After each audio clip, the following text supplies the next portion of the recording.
स्नेहनील sort of teaching या चॅनलवरती आपल्या सर्वांचं स्वागत आहे. विद्यार्थी मित्रांनो, पवित्र पोर्टलच्या माध्यमातून प्राधान्यक्रम देण्याची जी डेट आहे ती डेट मात्र शेवटची आज डेट आहे. विद्यार्थी मित्रांनो, आपण अजूनही जर प्राधान्यक्रम जनरेट केलेले असेल ना अजूनही प्राधान्यक्रम लॉक केलेला नसेल तर विद्यार्थी मित्रांनो तुमची निवड त्या ठिकाणी केली जाणार नाही, असं स्पष्ट त्या ठिकाणी जे सूचना 14 तारखेला देण्यात आलेल्या होत्या या सूचनेवरून मी तुम्हाला सांगतो आहे.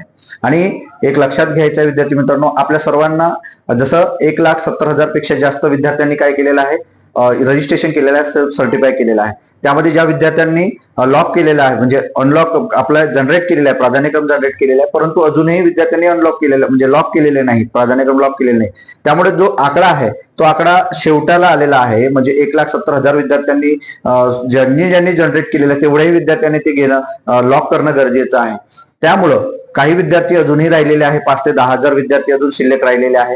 त्यामुळे मी तुम्हाला सांगू इच्छितो की आज जी शेवटची तारीख आहे आणि शेवटची तारीख असल्यामुळं काही विद्यार्थ्यांचा पुन्हा जनरेट याचा प्रॉब्लेम येत आहे, ओटीपीचा वगैरे. त्यामुळे टेक्निकल बाबीमुळे पुन्हा तुम्हाला एक संधी मिळावी म्हणून एक दिवस पुन्हा तुम्हाला मुदतवाढ मिळू शकते असं मला वाटतंय. तर याच्या संदर्भातली जी नोटिफिकेशन आहे ते नोटिफिकेशन तुम्हाला 2-3 वाजेपर्यंत येऊ शकते किंवा सायंकाळी पण येऊ शकते विद्यार्थी मित्रांनो. त्यामुळे घाबरण्याचं कारण नाही. जर तुम्ही ओके असाल, तुमचे प्राधान्यक्रम ओके आहे, बाकी सर्व गोष्टी ओके असतील तर नक्कीच प्राधान्यक्रमाला लॉक करा, प्राधान्यक्रम द्या आणि त्यानुसारच आपल्याला येत्या 10 ते 15 दिवसामध्ये, 10 दिवसातच समजा तर 10 दिवसामध्येच आपल्याला ही आपली निवड यादी लागणार आहे. तुम्हाला नोकरी लागेल, तुम्हाला मेसेज येईल, तुम्हाला कॉलेज, शाळा, कॉलेज, कुणाला महानगरपालिकेची असेल, नगरपालिकेची असेल, जिल्हा परिषदेची शाळा तुम्हाला अलर्ट झालेले दिसेल. विद्यार्थी मित्रांनो, कट ऑफच्या संदर्भातील मी अपडेट जे आहे ते अपडेट सुद्धा दिलेलं आहे. 1ली ते 5वी असेल, 6वी ते 8वी असेल, 9वी ते 10वी असेल, 11वी ते 12वी असेल, यांचा कट ऑफ मात्र किती असणार आहे. या 2017चं भरती म्हणजे 19ची भरती असेल, 22ची भरती असेल, या दोन्ही भरतींचा अनुभव घेऊन मी तुम्हाला सांगितलेला आहे. काही विद्यार्थी कमेंट करत असतात की असं शक्य नाही, काही नाही. तर विद्यार्थी मित्रांनो, तुम्ही म्हणजे प्रत्येकाचं मत हे त्यांच्या परी नसते.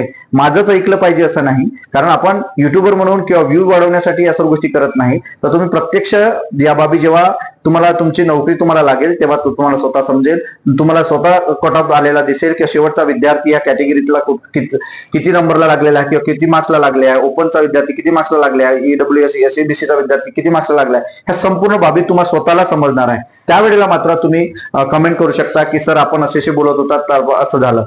हेच एक मी तुम्हाला सांगू इच्छितो की अनुभव आहे त्यावरनं मी तुम्हाला सांगतो आहे. तर शेवटची जी डेट आज आहे, ज्यांनी लॉक केलेलं नसेल प्रेफरन्स तर त्यांनी लॉक करा आणि अनलॉकच्या संदर्भात काही जर चुका झाल्या असतील किंवा प्रेफरन्स तुम्हाला बदलला असेल तर तुम्ही अनलॉक करून बदलू शकता. आजची शेवटची तारीख आहे आणि मी यासाठी व्हिडिओ बनवलेला की ही जी डेट आहे ती एक दिवस पुन्हा तुम्हाला महाराष्ट्र राज्य परिषद पुणेच्या माध्यमातून पुन्हा तुम्हाला सूचना दिसेल, पवित्र पोर्टलवरती सूचना दिसेल, ज्या माध्यमातून तुम्हाला काय होईल, डेट वाढलेली दिसेल. विद्यार्थी मित्रांनो, हेच आजचं अपडेट होतं. हे अपडेट आपल्याला कसं वाटलं हे नक्की कमेंट बॉक्समध्ये कळवा आणि अशाच अपडेट करता माझ्या चॅनलला मात्र सबस्क्राईब करा. धन्यवाद.